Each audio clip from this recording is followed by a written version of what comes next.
Tony, would you please call roll? Jimenez, Present. Perales, Here. Gipp, Present. Crosco, Present. Davis, Here.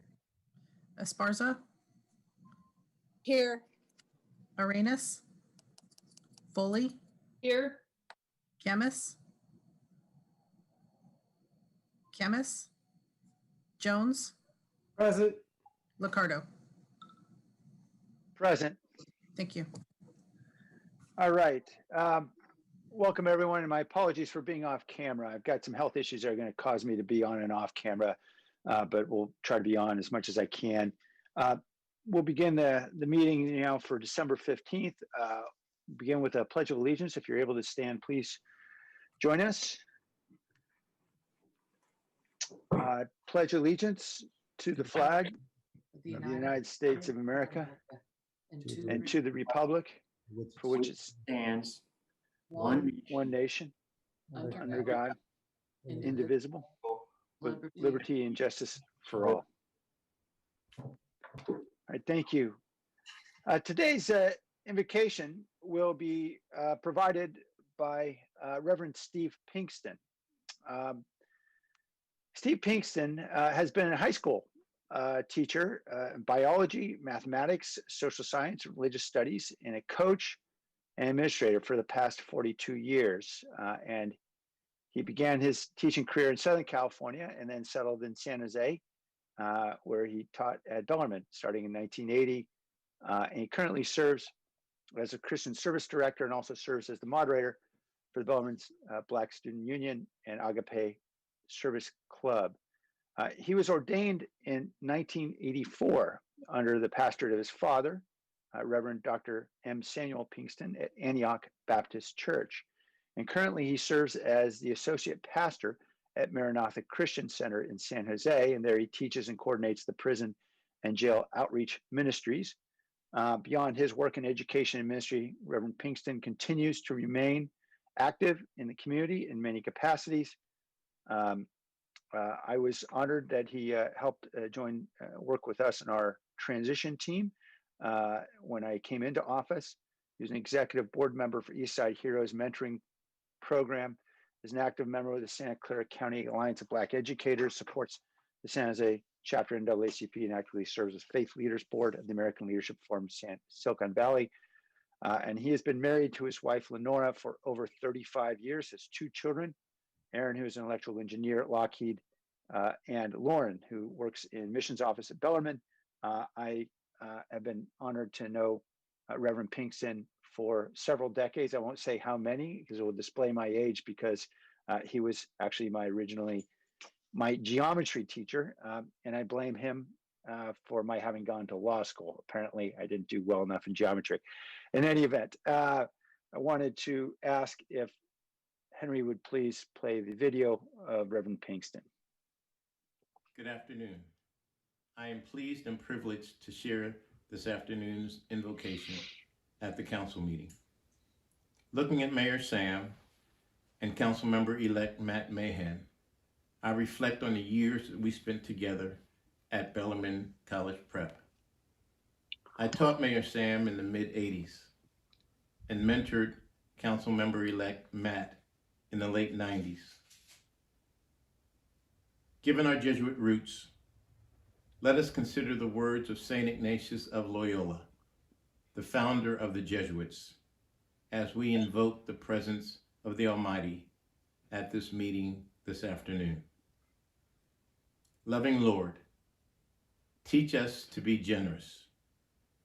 Teach us to serve you as you deserve, to give and not to count the cost, to fight and not to heed the wounds, to toil and not to seek for rest, to labor and not to ask for reward, except that in knowing that we do your will.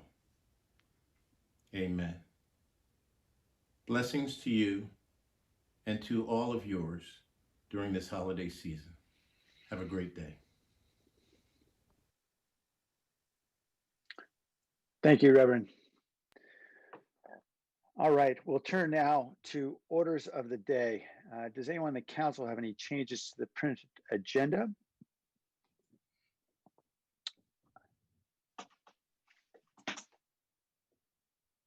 Okay, I'm not seeing anyone raise their hands. I believe, however, Councilmember Carrasco would like to adjourn our meeting in memory of Melchor Landon Ramirez. Councilmember Carrasco. Thank you, Mayor. Oops. Thank you so much. Yes, I'd like to honor Mr. Melchor. For those of us who pay our respects to our elder, I'll be referring to him as Don Melchor. And Don Melchor Landín Ramirez started his bakery trade at the age of 14 years old. In his early 20s, he ventured out to El Norte to work in the fields of Salinas as part of the Bracero program. And in 1985, Don Melchor finally settled in San Jose, where he worked in the bakery department of Safeway. But life would soon change for the Landín family, as would the character of the east side of San Jose. When this hardworking entrepreneur decided to leave his job at Safeway and risk it all by opening and establishing Mexico Bakery, Inc. in the east side of San Jose. His vision was very simple. It was to create the best pan dulce. And for those of us who have stood in extremely long lines on any given weekend, early Saturday mornings, early Sunday mornings, or during the holidays, we can all attest that he achieved his vision. He ventured to expand his menu. I'll tell you that I would bet just about anything that he probably started the juicing phenomena, at least on the east side.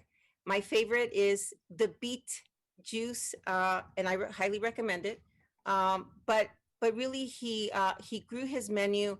The tortas are phenomenal. The juices are unbelievable.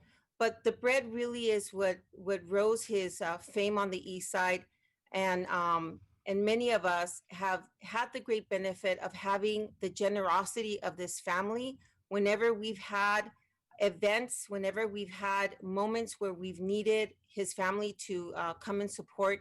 They've given very, very generously. I want to recognize Melchor for not only having achieved his dream, but really for making sure that we continue to be connected to a tradition that's very near and dear to our hearts, and that the east side of San Jose and our families continue to understand, appreciate, and love those traditions. Melchor was definitely part of the character of the east side of San Jose. We're grateful to his family. We're grateful to Melchor, Don Melchor, and we're grateful to the legacy that he leaves behind. But we're most grateful for the example that Don Melchor has left behind. He was a hardworking man. He had a vision. He had the spirit of entrepreneurship. He believed in the American dream. He gave it his all. He was most proud of that. And he instilled in his family the same values. He leaves behind his wife, Plautilia, his brothers, Angeles, Guadalupe, his family, Melchor Jr., Juan, Jose, and Jorge. And again, I want to give my gratitude. His family is watching now. And again, I want to give my gratitude to the entire family for helping build the east side of San Jose. But I want to make very clear, when you build the east side of San Jose, you're building the entire city of San Jose. Thank you so much for the legacy that your father has left behind, and for everything that your family has contributed to this city. Thank you. Thank you, Councilmember. Councilmember Esparza? Mayor, I actually just had a question about the orders of the day. Oh, okay. I'm sorry. I thought it was to speak specifically on that. Okay, thank you, Councilmember Carrasco. Back to orders of the day. Staff is recommending deferral of item 8.1, which are actions related to the agreement with the Valley Water District for the South San Francisco Bay Shoreline project. We expect that'll come back to us in January. And then Councilmember Esparza, you had another change? That was my question. Thank you. Okay, great. Are there any other changes to the printed agenda? All right, we'll entertain a motion. So moved. Second. Let's vote on, oh, I'm sorry, we do have some hands up, so why don't we go to the public? Let me just inform the public, this is only to speak on orders of the day. That's what we're considering right now. The person with the phone number ending 7376.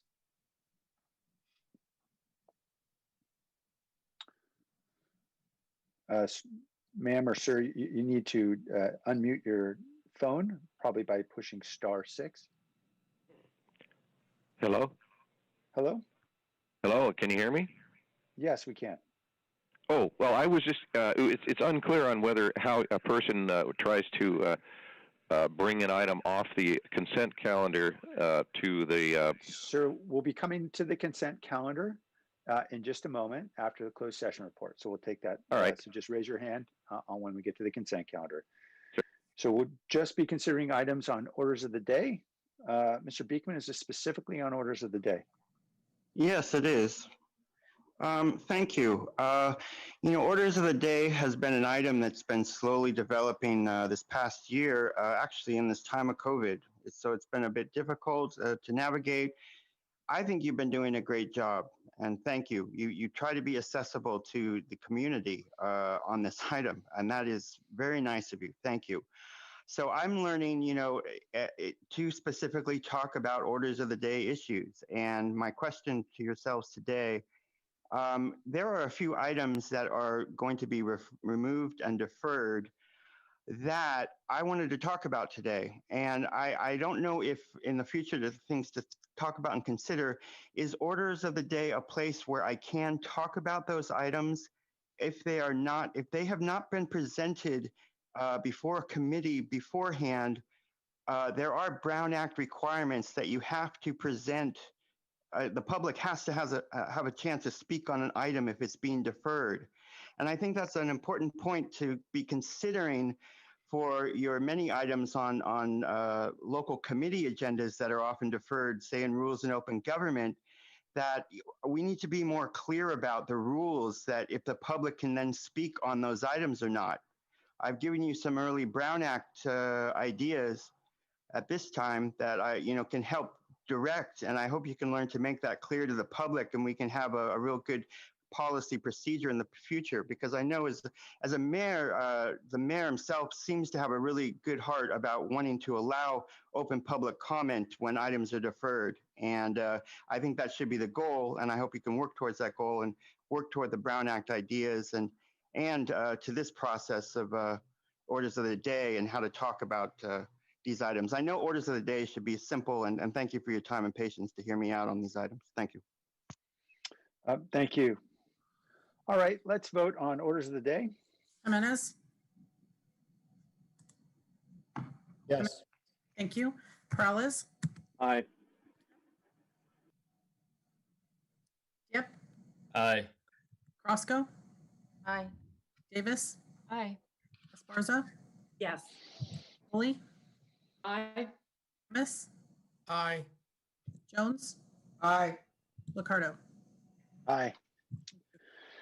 Okay, well, on to the closed session report. Nora? Thank you, Mayor. We do not have a report out of closed session for today. Thank you. Okay.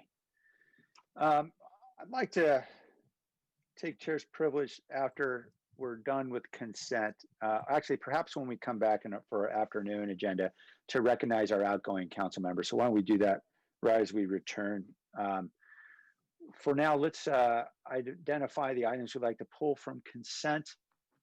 I believe Councilmember Campson and Katie want to pull item 2.7. That's the agreement with Hanson Bridget LLP for legal services. related to the Preservation and Benefit Plan Retirees Association versus City of San Jose. So far, Councilmember Esparza has indicated she'd like to pull 2.13 actions related to the agreement with Randall Reedy, successor trustee of the Luis Scaglione Alla Credit Shelter Trust, for the property at 100 West Alma. Councilmember Esparza would like to pull item 2.21, which is the railroad maintenance agreement. Councilor Camus would like to pull 2.25, which is a retiree representative appointment to the Federated Board.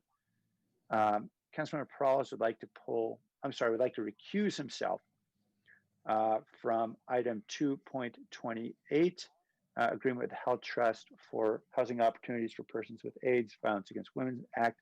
Presumably that it has to do with the employment of a family member. And then Councilmember Camus would like to pull 2.30, approval of accommodation presented to Patty O'Malley, sponsored by Council District 10. Those are all the items I have currently that are pulled. Are there other items? Councilmember Esparza, I see your blue hand is up. I'm not sure if that was from before. Thank you, Mayor. No, actually, I do not want to pull 2.21. I would like to pull 2.24. Okay, so we're not pulling 2.21. We are pulling 2.24. Correct. For those of us who are trying to keep track at home, which one is 2.24? It's the Charter Review Commission. Charter Review Commission. Got it. Okay. Are there other items to be pulled? Okay. We have a lot of items to be pulled. Why don't we do this? Why don't we take up the individual items one by one? Let me think here. I'm trying to figure out how we can get through all of this and still make sure we hear from the public on the relevant items. So let's start with item 2.7, which is the amendment to agreement with Hanson Bridget LLP. First, Councilmember Camus, you indicated you'd like to pull this item. Do you want to speak to it and then we'll go to the public, or we can pull comments from the public first? I actually only wanted to pull it because I wanted the public to chime in on this. This is the proposed, the amendment to the legal services. So I would prefer just the public. Okay. Thanks. We'll ask if there's anyone on the public who would like to speak specifically to 2.7, which is the agreement with Hanson Bridget for legal services relating to the Preservation and Benefit Plan Retirees Association versus San Jose. Mr. Beekman.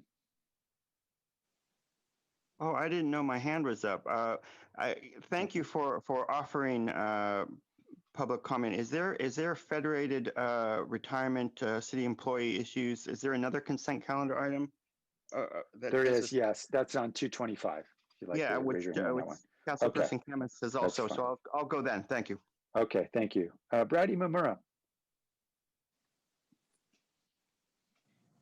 Thank you, Mr. Mayor, and thank you, Councilmember Camus, for your many, many years of service on the City Council. My name is Brady Mamura. I'm a City of San Jose retiree, and I was on the representative to the Federated Retirement Board for 12 years as an active employee representative.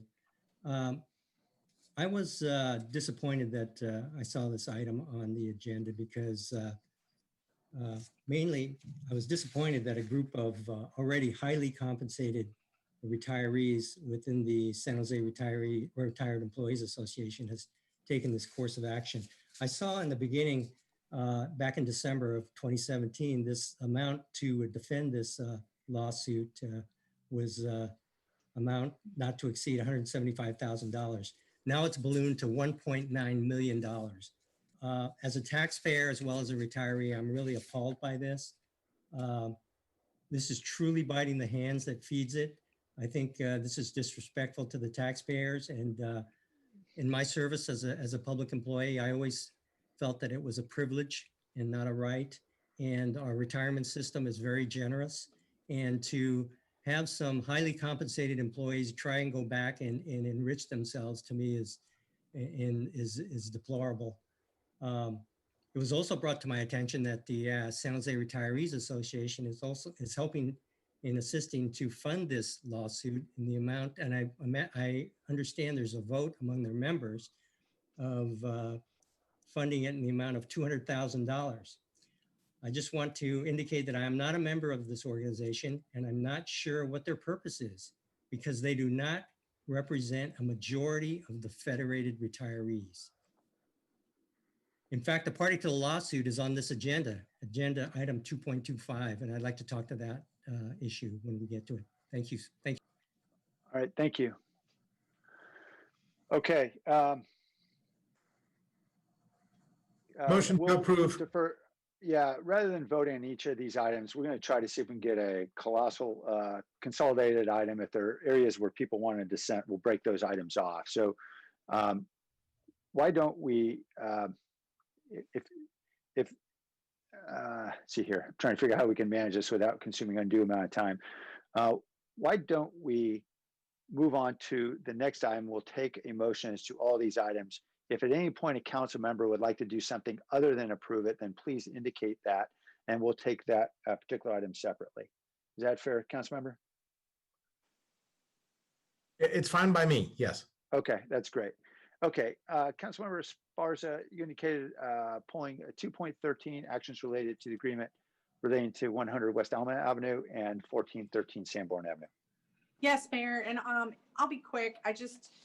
This is such a special thing for our city and for the community. It's an unusual thing, and so I wanted to pull it to highlight it. And I particularly would like to thank staff, Nancy Klein, Nicole Burnham, Eve Zudi have worked really hard on this.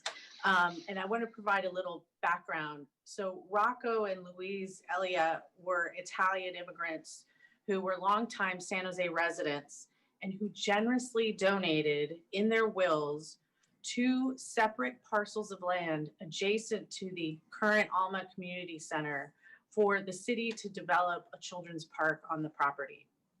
And it's a beautiful, wonderful gift from the community, and particularly a neighborhood that is sorely in need of amenities. And I think it's just wonderful that a few years later, we're able to finally move this forward and bring it to fruition. The Alma Community Center is frankly a center that is really sorely in need of revitalization. And I think this project presents an amazing opportunity for the community. And again, I'd like to thank staff in particular this year who worked really hard throughout 2020 to make this happen. Thank you.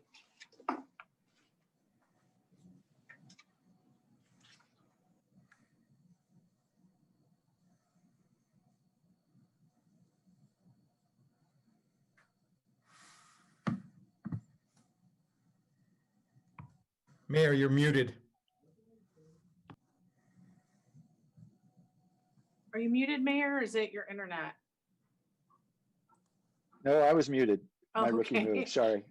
I was just many screens away, sorry. So I want to ask now if there's any members of the public who would like to speak on 2.13 relating to this generous gift from the trust of the Elias to the city for Alma Avenue and Sanborn Avenue. I see no hands, so we'll come back to the council. I'll move on now to item 2.24, which is the Charter Review Commission. Now, I expect there may be extended discussion on this. It is now about almost 12 o'clock. I was hoping we could take a break and resume at 1 p.m. So let me ask you, Councilmember Esparza, would you like to get a start on this, or should we defer this until after the break?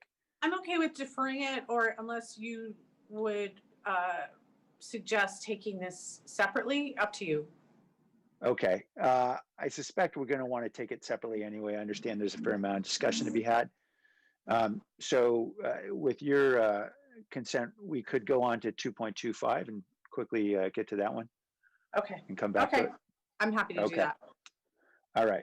On 2.25 is Councilmember Camus's item to pull. This is the retiree representative appointment to the Federated Board.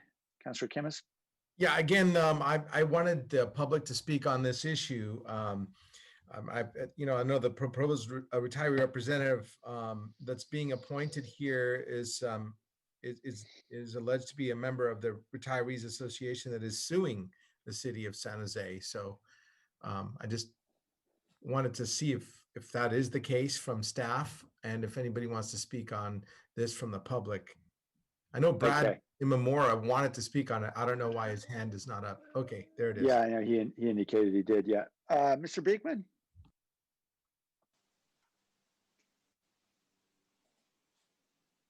Hi, I thought this, yeah, hi. This is about federated issue. I thought it was about the appointment of a person.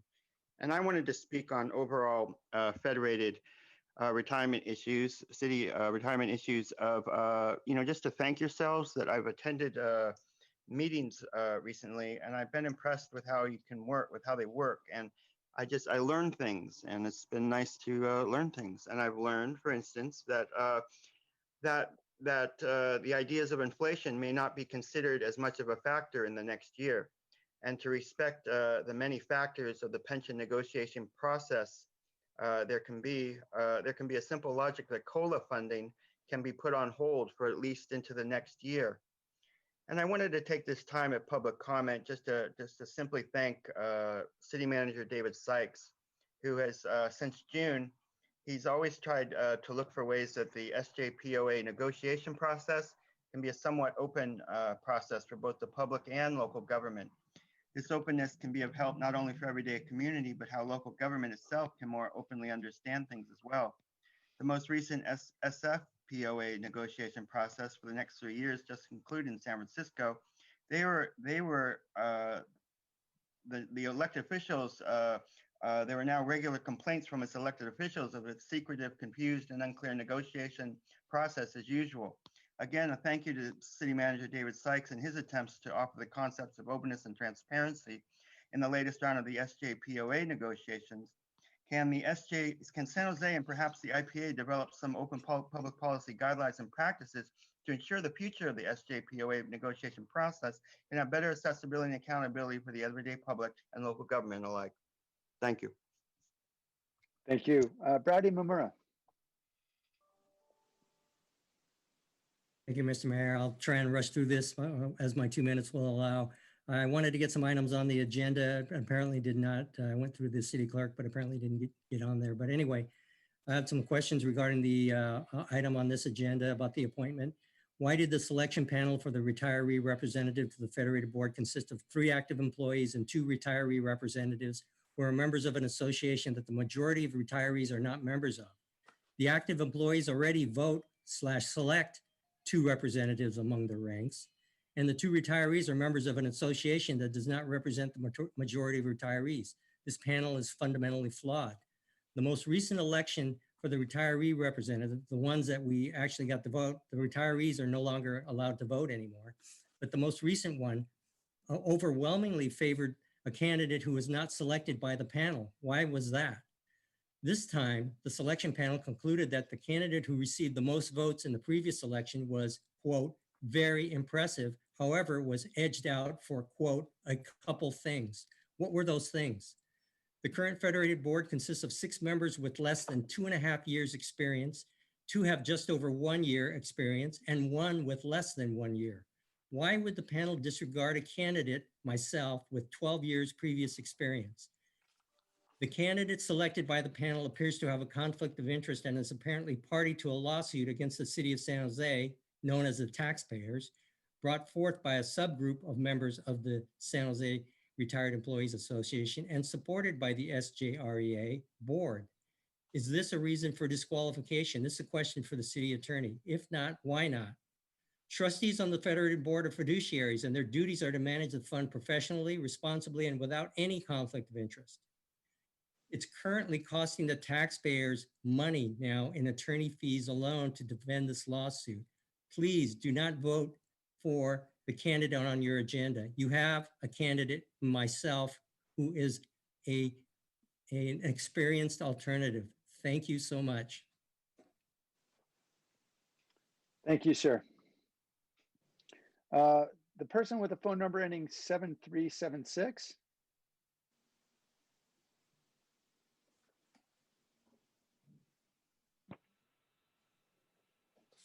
Hello, Please, can go you hear ahead. me? Can you hear me? Yes, yes, we can. Yeah, it's a terrible system to use. I mean, it's just unbelievably cumbersome.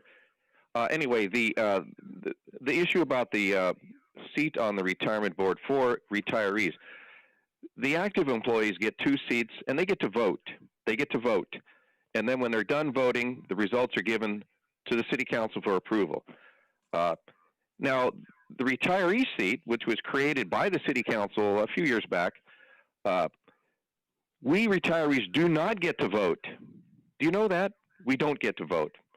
Number 2, if there ever is a vote, then there's no, actually there's an impediment during the process where there's a filtration interview board that reviews the selection, and then and 3 of those people are also active employees again, and the other 2 are not chosen by a vote.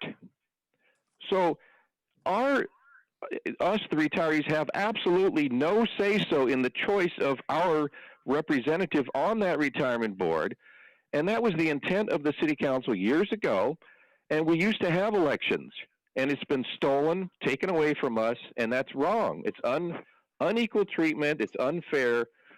Get back, have the city clerk run an election, run the winning candidate to the city council and approval. Real simple solution to this here problem. As it is right now, in this here time, right now, this moment, it's wrong. It needs to be stopped and election held.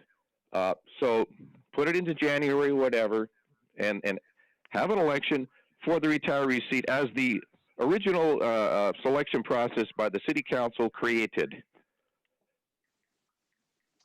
Okay. Thank you, sir. Councilmember Kemmons, did you want to be heard any further on this item? Yeah. I sympathize with the folks on the phone here. I did have a question for staff about the person that's being appointed on this item, if they're associated with a lawsuit against the city. I also don't necessarily agree with the process currently. I remember I may have voted against the process in what could have been 4 years ago. It's been a little long now. Is the person that's being appointed part of the lawsuit?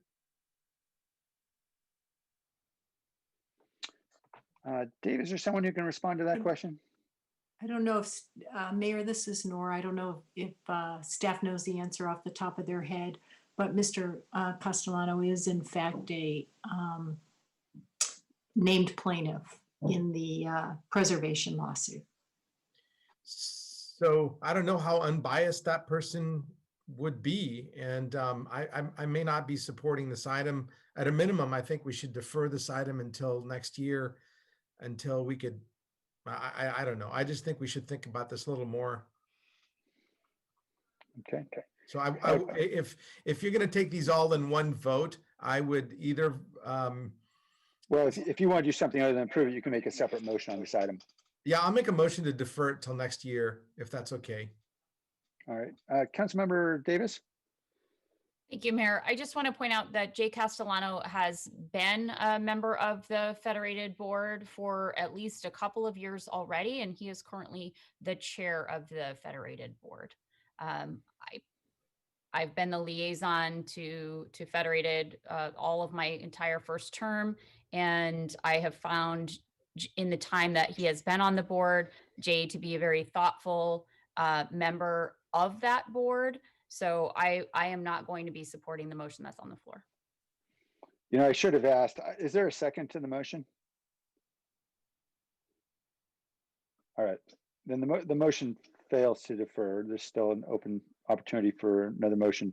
Councilmember Pross?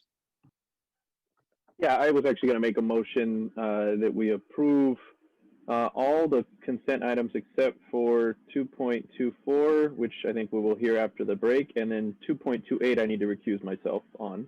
So if you guys can take that up on next. Thanks. And could you include also in that 2.30 would also be taken separately? I think that was also pulled. Oh, I'm sorry. Yeah. So 2.24, 2.28, and 2.30? Second. Okay. And Councilmember Pross, I'm sorry if I spoke over you. Was that okay with you?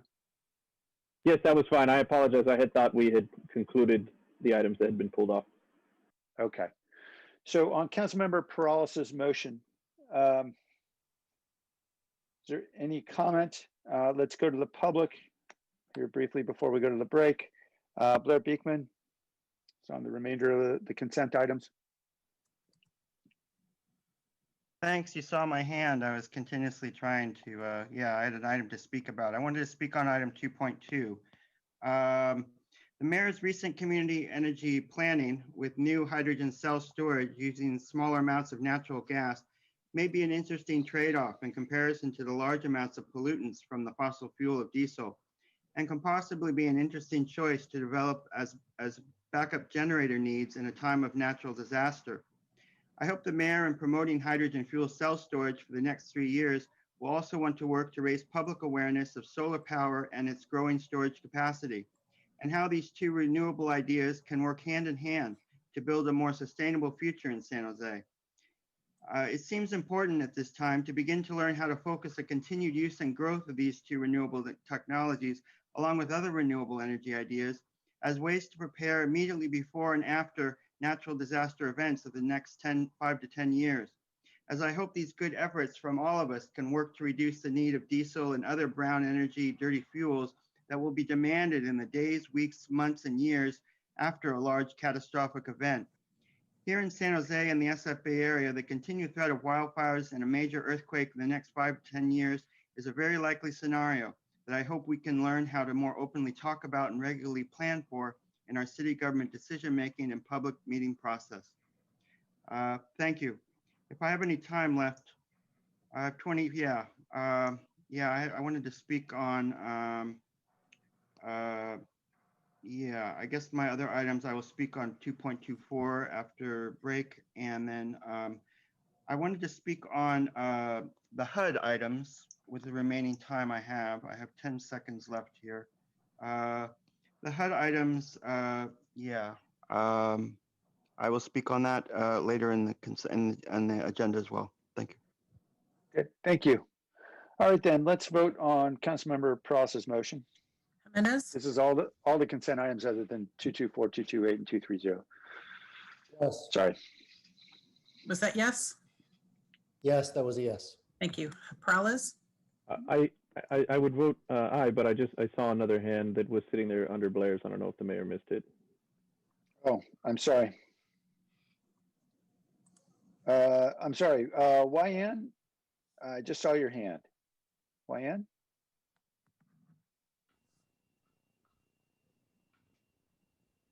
Hi there. Hello, Okay. welcome. Hi. Okay, I am Wyan Trung with Mothers Out Front. I asked the council members, do you have children? Our young people will have to clean up generations of mess due to our business as usual. We are leaving our young people to pay for exorbitant retrofits of buildings to meet California's 2045 climate goals. Our young people will have to pay for many costly climate mitigations, removing emissions from the atmosphere and restoring our climate so they and their children can live. I applaud your expanding the gas ban. Please direct ESD staff to conduct a thorough study of DER systems and provide a list of alternate backup power that doesn't use fossil fuels. There is a 30-year lag between the time that greenhouse gases are emitted and when the effects are felt. Heat will continue to rise, which could very well trigger what is called multi-breadbasket failure. As if pandemic-related food insecurity were not enough, global food supplies could go into major crisis due to the climate. We have 8 years or less to reverse the climate crisis. Fracked gas is mostly methane, which is up to 84 times more potent a greenhouse gas than CO2. The DER exemption will open the door to power generation much dirtier than even gas-powered fuel cells. Don't increase the burden on that our children already have to pay. Thank you for your service in these difficult times. All right, thank you, YN. Linda Hutchins-Knowles. Can you hear me? Yes.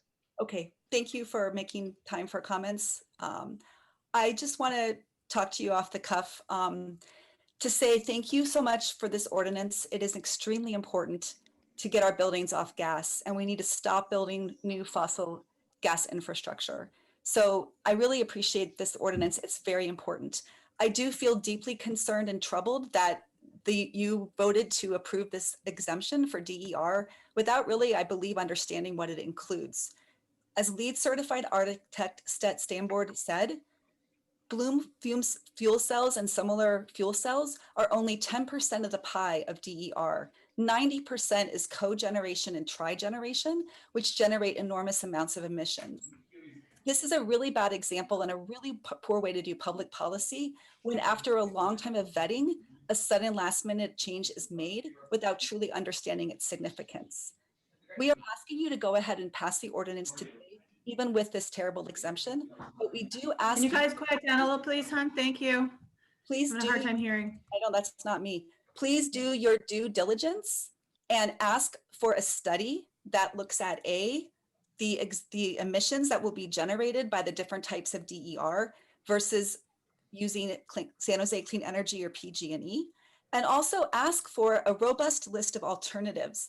We have spoken with architects who are building resilient energy systems for large facilities that have 4 or more days of backup power.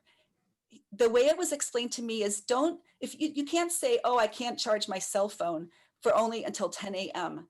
That's because your cell phone battery isn't adequate. If you use the correct battery, it is adequate. So please know what you're doing. Direct this study to be done by March 31st, 2021. Thank you. Thank you. Diane Bailey. Good afternoon, Diane, Mayor. welcome. Good afternoon, Mayor Liccardo and council members, and thanks so much for the opportunity to comment here. I'll be brief. I want to echo the comments of my colleagues, YN and Linda Hutchinson-Knowles. I share their concerns. On behalf of Menlo Spark and the Campaign for Fossil-Free Buildings in Silicon Valley, we respectfully ask you to go ahead and approve this gas prohibition today, but we also think that it's essential to direct ESD staff to conduct a thorough analysis of the implications of DER systems and provide a comprehensive list of alternate sources. So moving back on the kind of workout of how to move forward. Can I please ask everyone to mute their mics? Thank you. I'll just sorry, conclude Dan. and say that I urge you to investigate the impacts of the DER exemption. With the information that we have seen to date, it's possible that the pollution and the climate impacts from fossil fuel driven cogen and fossil gas driven fuel cells, these could release more pollution than we're saving from prohibiting gas in new construction. And we want to make sure that's not the case. I think it's a smart idea to evaluate the emissions from these devices and evaluate the alternatives. And I hope that you'll direct staff to do so. But I also hope that you'll pass this historic gas prohibition today. Thanks so much for your time. Thank you. Dashiell Leeds. Hello, my name is Dashiell Leeds. I'm the Conservation Assistant for the Sierra Club Loma Prieta chapter. I'd like to echo the comments of those who've spoken before me. The Sierra Club is really excited to see that San Jose is poised to become the largest city, I believe, in the country and possibly even the world to consider an ordinance like this. And it truly is a really good step forward.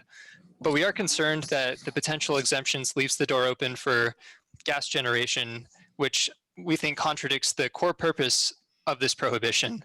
And unfortunately, we think that this decision was made without the full analysis and study of the potential impacts.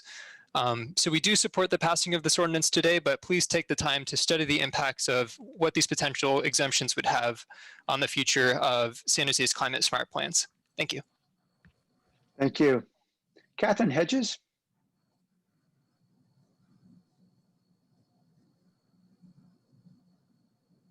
Good morning, Mayor Liccardo and the council and staff.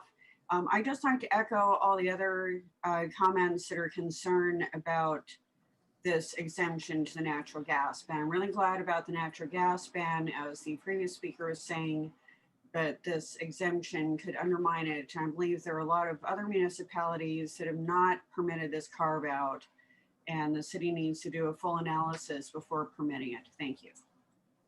Thank you. Olivia Walker? Hello, can you hear me? Yes. Welcome. Thank you. Thank you, Mayor Liccardo and City Council members. I'm Olivia Walker with NRDC, the Natural Resources Defense Council. Like the speakers before me, I'm here to express NRDC's strong support of the proposal to expand the natural gas infrastructure prohibition ordinance to make nearly all new buildings in San Jose all electric. Your action today will demonstrate San Jose's reputation as a climate leader. However, NRDC still has urgent concerns about the distributed energy resources exemption. This exemption opens the door for unfettered use of gas-powered energy systems, including fuel cells and or trigen systems, and not just during grid outages as the language of the exemption implies, but 24/7, 365 days a year. We do want to emphasize that, as we did at the first reading, that this loophole for gas-powered energy systems could compromise San Jose's clean energy gains and may even create demand for new fossil gas infrastructure, which is exactly what the expanded ordinance is seeking to prevent. Staff weren't provided adequate time to analyze the full extent of the consequences of this exemption because it arose mere days before the ordinance went to council. If you must expand the ordinance with this exemption, the least you can do is ensure that you fully understand the consequences of that decision. Please direct staff to first conduct a thorough analysis of the climate impacts of these so-called distributed energy resources, including fuel cells, cogeneration, and trigeneration systems. And second, survey and analyze alternative backup power options that do not rely on fossil gas. Again, please do pass the all-electric ordinance today and direct staff to analyze the impacts of an exemption for these gas-powered systems. Thank you for your time.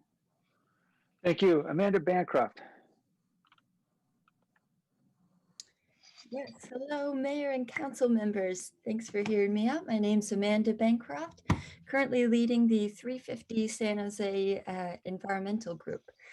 So I want to echo this concern that we have of the exemption being posed, and just want to say that, you know, we're really excited that this natural gas ban is being proposed, and you know, it's no secret that we must curtail emissions as quickly as possible if we want to stand a chance against climate change. And exemptions like these are barriers on the progress that we need to quickly make.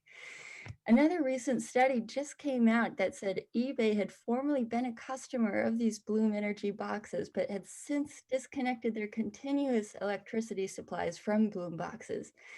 They also had to restate earnings in their public SEC filings. And that, again, like I said, was in a recent article. So I would just like to strongly encourage you to look deeper into this exemption and see that these dirty fossil fuel boxes are not what we need right now. We really need a clean energy sector that's going to support our city, and it's possible. So thanks for hearing me out. Thank you. Christine Prelich? Hi, can you hear me? Yes, thank you.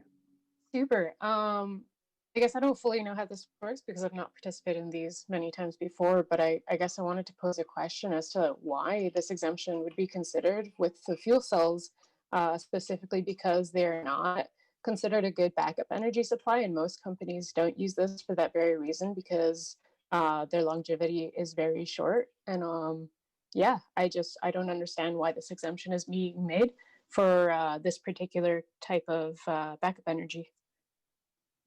Thank you. Jenny Green? I'm Jenny Green, and I'm a San Jose resident and a member of Mothers Out Front. And I'm asking that you strengthen the gas ban ordinance by removing the exemption for distributed energy resources. And I know I spoke on this a couple of weeks ago when you first voted on the gas ban. Since then, we've realized that the gas ban would not only allow, the exemption would not only allow gas-powered fuel cells, but it would also allow other types of DER that are several times dirtier than the energy supplied by San Jose Clean Energy, and even worse than fuel cells. So we're asking that, please, if you would at least direct the city's Environmental Services Department to provide the City Council sometime before March 31st with a detailed analysis of how all the various types of DER could impact San Jose's greenhouse gas reduction goals, so that the council can fully consider the possible consequences of continuing to allow DER. The analysis should only take a couple of weeks. and environmental services staff would have the support of advocates and experts on DER. But please make sure that you do the analysis so that you fully understand the possible consequences of continuing to allow distributed energy resources. Thanks. Thank you. All right, back to council. The motion from Councilmember Perales as to all the consent items. I think we had begun the voting. Should we take it over from the top here? Yeah, I'd like to start from the top. Jimenez, Aye. Perales, Aye. Yep, Aye. Crosco, Aye. Davis, Aye. Esparza, Yes. Foley, Aye. Camus, Aye. Jones, Aye. Ricardo. Aye. Thank you. Okay, thanks everyone for hanging. And Mayor, through my this. my recusal was on 2.28. I don't know if that needs to be taken up separately or if it's just noted as a recusal.